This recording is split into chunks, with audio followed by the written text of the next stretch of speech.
Halo semuanya, kembali lagi di video pembahasan soal. Pada video kali ini kita akan membahas beberapa soal terkait dengan tes seleksi masuk STIS 2026. Selamat belajar! Soal TWK. Seorang ilmuwan Indonesia yang sangat berbakat diminta untuk bekerja di luar negeri dengan gaji fantastis dan fasilitas riset yang lebih canggih. Pada saat yang sama, ia sangat dibutuhkan oleh lembaga riset negara untuk mengembangkan teknologi strategis nasional yang kritis, meskipun dengan gaji dan fasilitas yang jauh lebih kecil. Jika ia memilih mengabdi di lembaga riset negara, tindakan ini adalah wujud pengamalan Sumpah Pemuda atau nasionalisme melalui yang A. Pengorbanan kepentingan pribadi demi kepentingan bangsa dan negara sebagai wujud kecintaan pada tanah air, atau yang B. Loyalitas kepada pemerintah sebagai pemberi kerja, atau yang C. Upaya pengabdian demi kesejahteraan pribadi di masa depan, atau yang D. Ketidakmampuan bersaing di pasar global sehingga memilih pekerjaan di dalam negeri, atau yang E. Sikap menolak modernisasi dan globalisasi. Mari kita analisis masing-masing dari opsi jawaban. Yang A, ini adalah definisi murni dari nasionalisme ya teman-teman.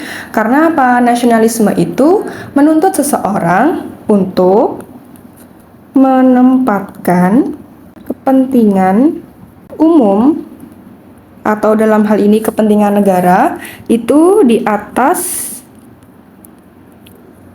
kepentingan pribadi.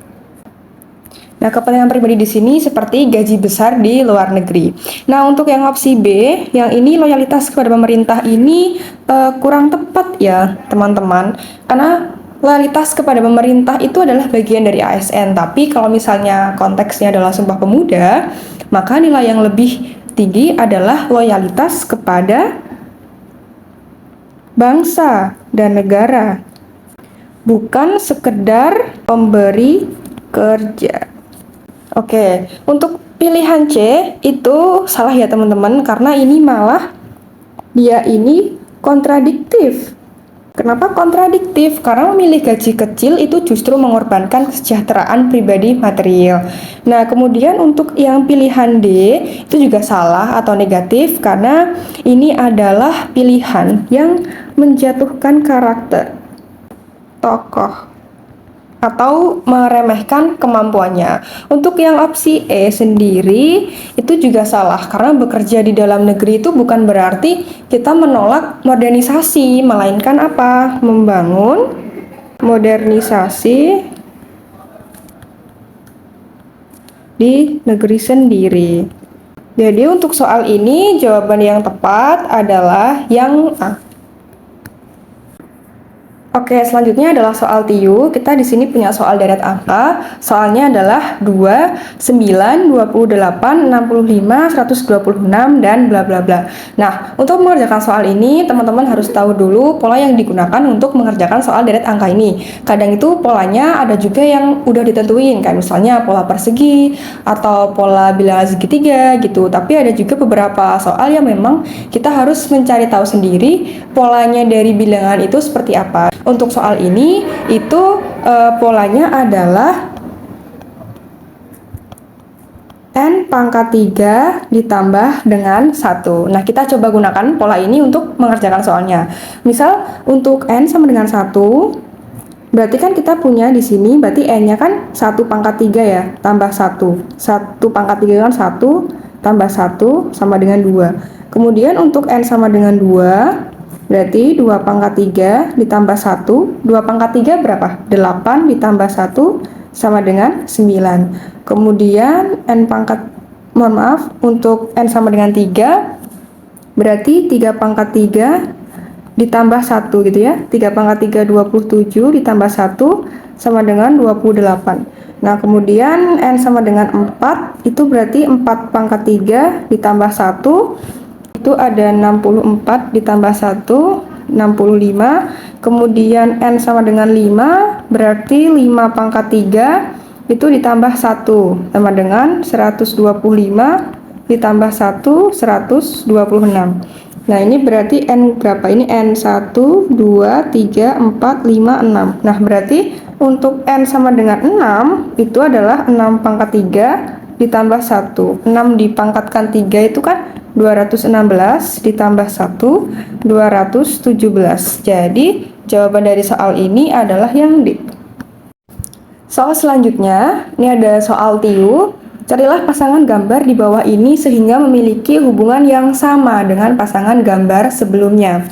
Teman-teman perhatikan, di sini ternyata ada dua pola. Pertama kita perhatikan untuk warna latarnya.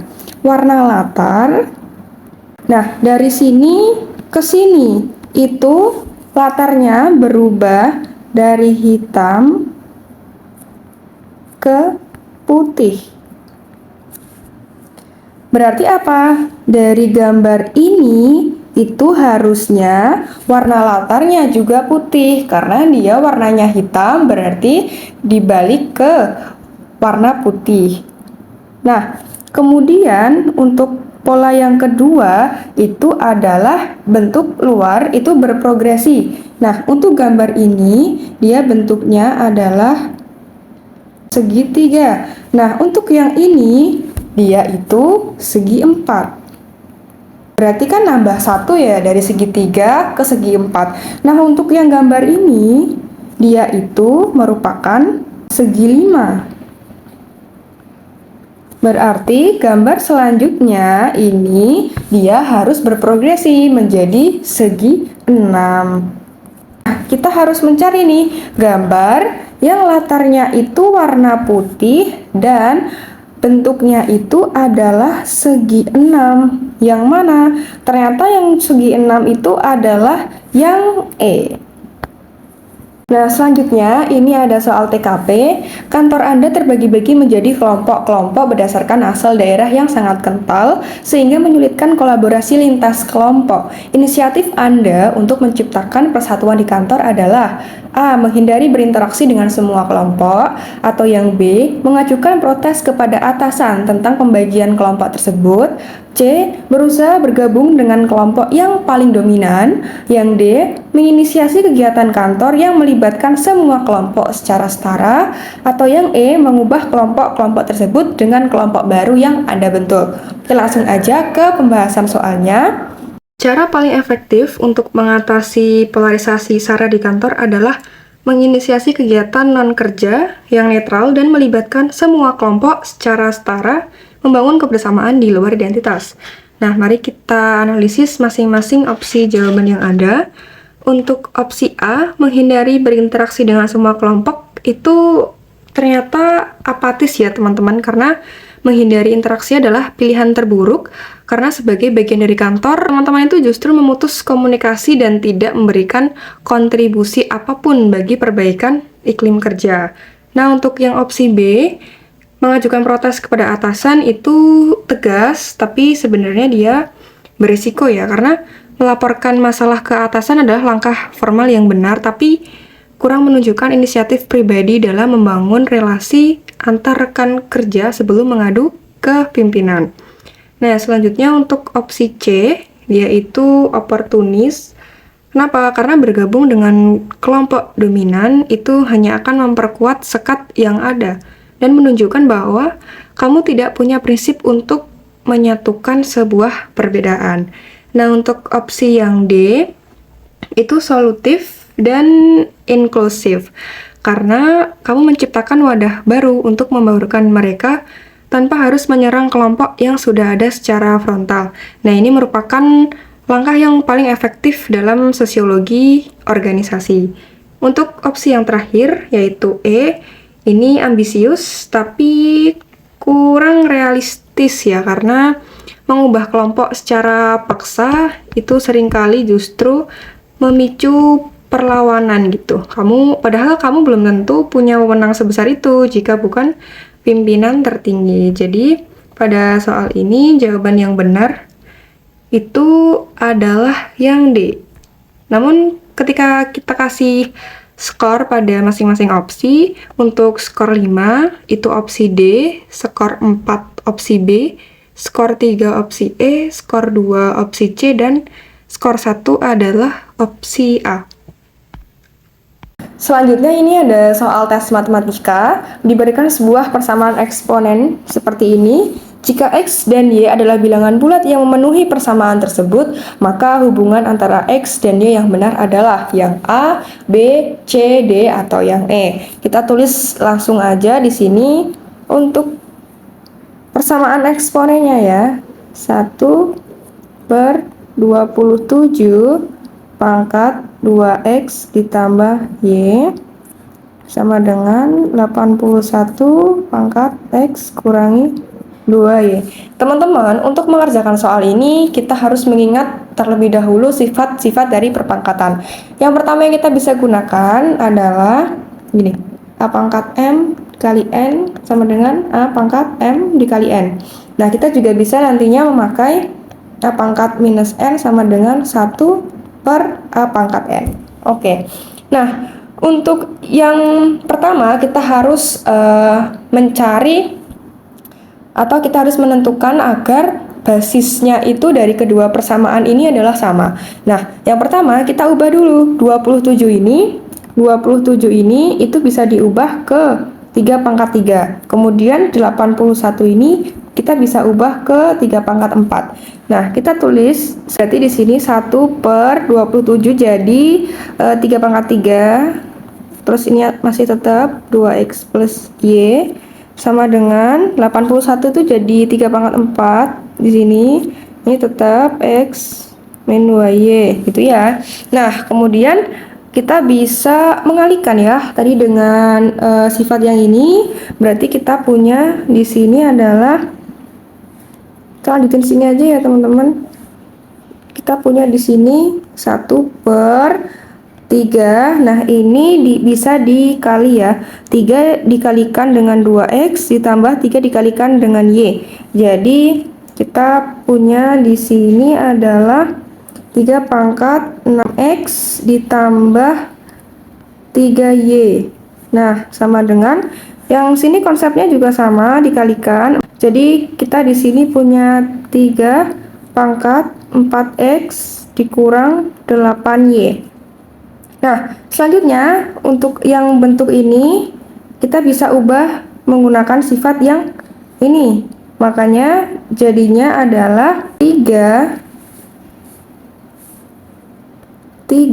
itu pangkat minus 6X plus 3Y sama dengan ini tetap 3 pangkat 4X minus 8Y.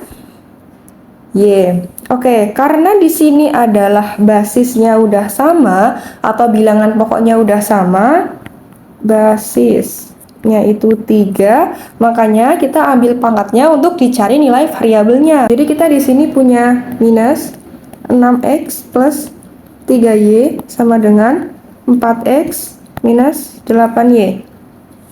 Nah, kemudian ini dibuka kurungnya, dikalikan jadi minus 6X minus 3Y sama dengan 4X min 8Y.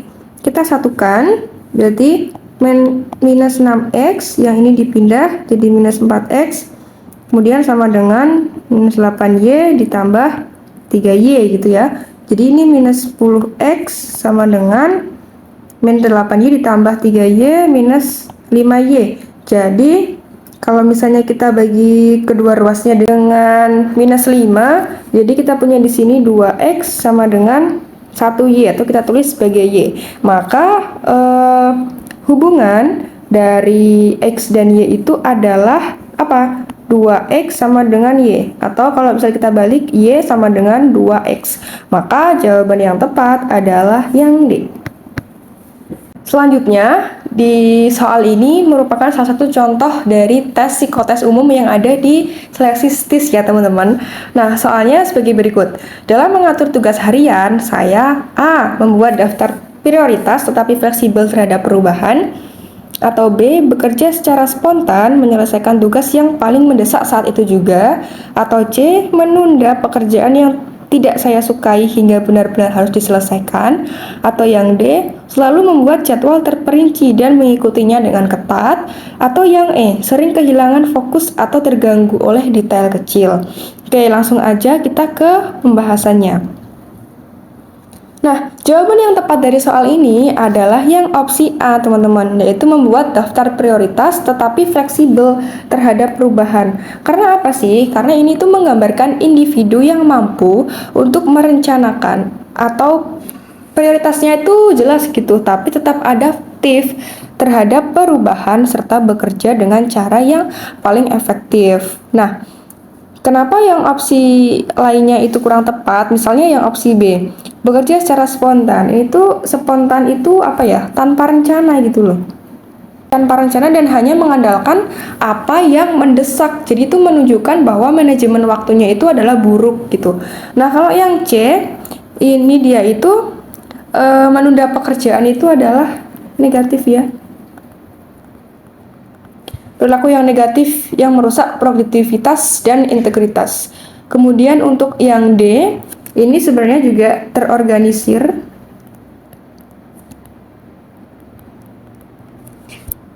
Membuat jadwal ketat itu juga bagus gitu, tapi kalau misalnya di dunia kerja yang nyata, kadang juga sikapnya itu dianggap sebagai terlalu kaku, itu kadang bisa menyulitkan jika ada hal mendesak yang masuk di luar jadwal. Kalau misalnya yang opsi E, itu tidak fokus ya ini.